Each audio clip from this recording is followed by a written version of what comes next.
Hello students, and welcome to the first video lecture on ecology. I'm really excited to be sharing ecology with you. I do think it is my favorite part of biology. Ecology has to do with really large things in biology.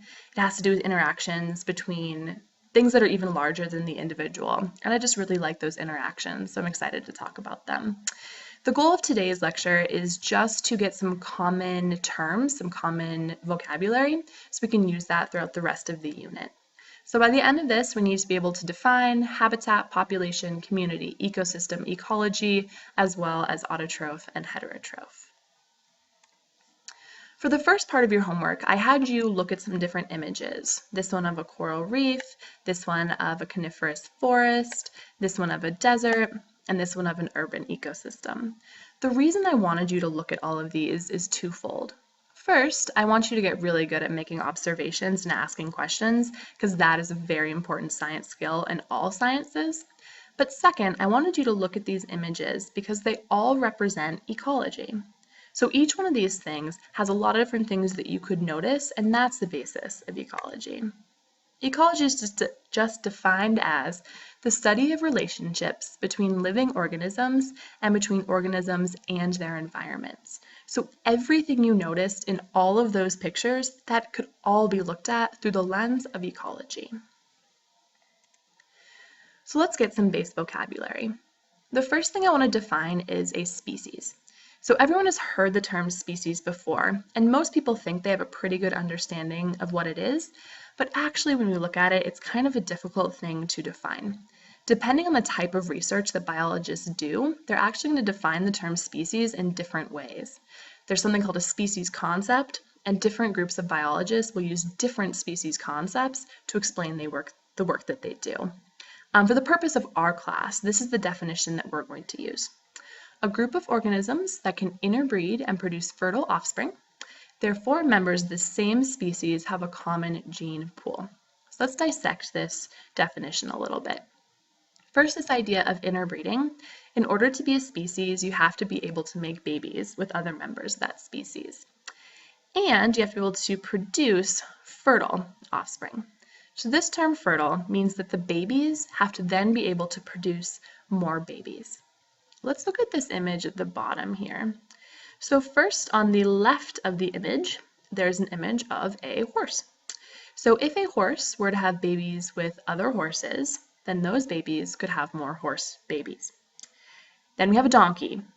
If this donkey were to have babies with other donkeys, then they would have donkey babies that could have more donkey babies. So those are both species. Horse is a species, donkey is a species.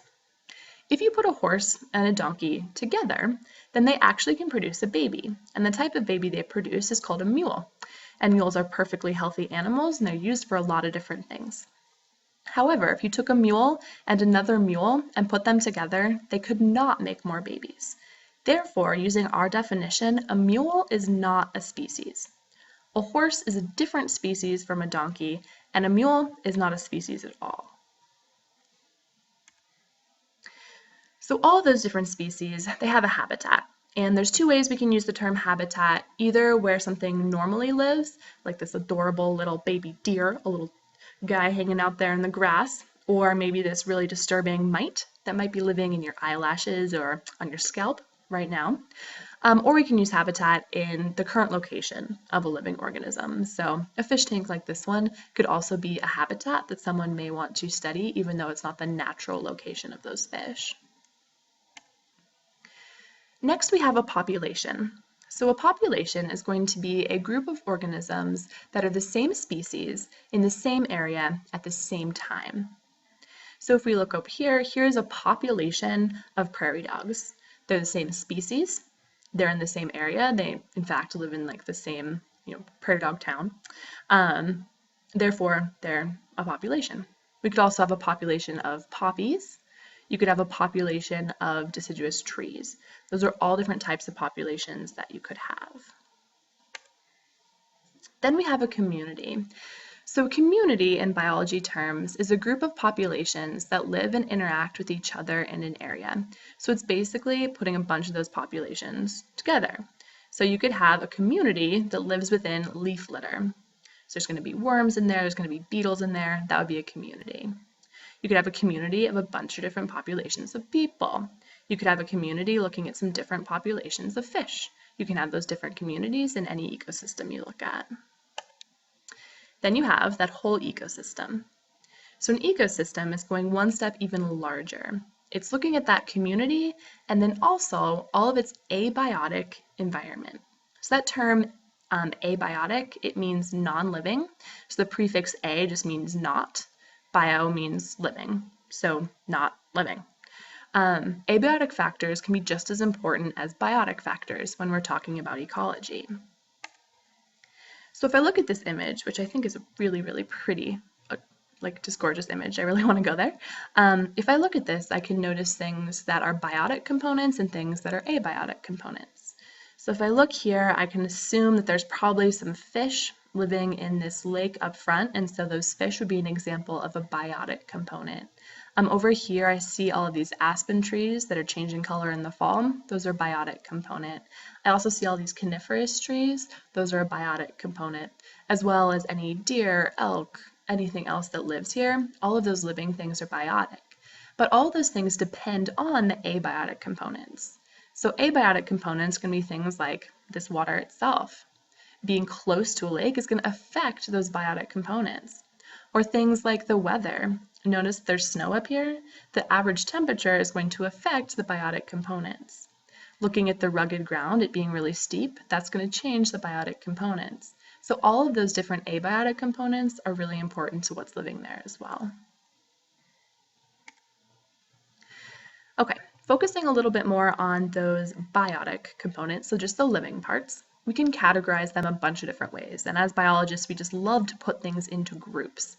And so some groups that we could potentially look at are autotrophs and heterotrophs. So let's break down these words using our word attack skills. Troph means like food or energy. Auto means self. Hetero means other. So self, food, or energizing is the way that we could define this term. Or we could say that any organism that's capable of making its own organic molecules as a food source is an autotroph. The most common autotroph is going to be plants. So all plants are able to do photosynthesis. Photosynthesis makes their organic molecules as food, therefore they're autotrophs. There's also chemotrophs, which are things that are going to be autotrophs that use different chemicals. They're much more rare, but they would still count as autotrophs. There's also some algae that can be single-celled autotrophs. They also do photosynthesis. And then we have heterotrophs, meaning other food getters, other energy getters. They can't make their own food, but they get their inorganic matter, they get their organic molecules from other organisms. So anything that eats something else that's alive becomes a heterotroph. So this lovely great white shark is a heterotroph. We're heterotrophs. Even single-celled paramecia can be heterotrophs. A lot of different types.